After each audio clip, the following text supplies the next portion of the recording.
ఆత్మ గురించి నోటితో చెప్పడం కాదు, ఆత్మ అనుభవంలోకి రావాలి.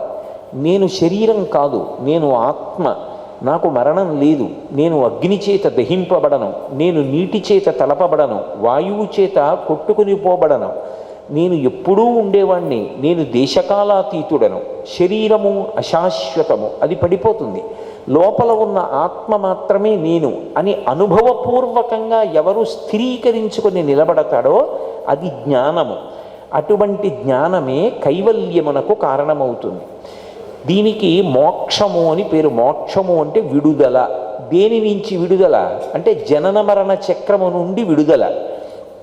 ఇక మళ్ళీ పుట్టవలసినటువంటి అవసరం ఉండదు. అలా పుట్టవలసిన అవసరం లేనటువంటి పునరావృత్తి రహిత శాశ్వత శివ సాయుధ్య స్థితి కొరకు భక్తి అన్న మాటకు అర్థం ఏమి అంటే ధర్మము చేత అర్ధకామములు ముడిపడిపోవాలి.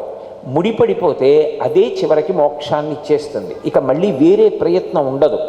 మీకు బాగా అర్థం అవ్వాలంటే నేను ఒక్క ఉదాహరణ చెప్తే మీరు పట్టుకుంటారు.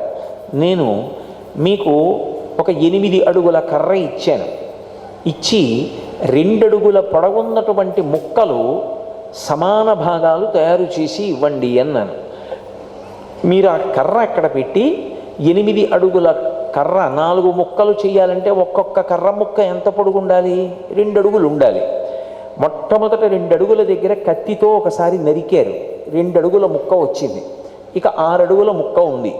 మళ్ళీ పెట్టి 2 అడుగుల దగ్గర నరికారు, ఇంకొక 2 అడుగుల ముక్క వచ్చింది. 4 అడుగుల ముక్క ఉంది. 3వ మాట నరికారు. ఇప్పుడు ఎన్ని ముక్కలు వస్తాయి? 2 ముక్కలు వస్తాయి. 8 అడుగుల పొడుగున్నటువంటి కర్ర ముక్కని 3 మాటలు నరికితే 2 అడుగుల సమాన భాగములు 4 వచ్చినట్టు ధర్మము చేత అర్ధకామములు ముడిపడిపోతే 4వదైన మోక్షము తనంత తాను వస్తుంది, విడుదల వచ్చేస్తుంది. అదే మోక్షము తప్ప మోక్షము అంటే ఎప్పుడో చచ్చిపోయిన తర్వాత ఏదో వస్తుందని భావన చేస్తే అసలు నడవడి మీద నియంత్రణ అనేటటువంటి మాట, ఈశ్వరుని యందు భక్తి, ధర్మమునందు అనురక్తి అనేటటువంటి మాటలు అర్థం లేనివైపోతాయి.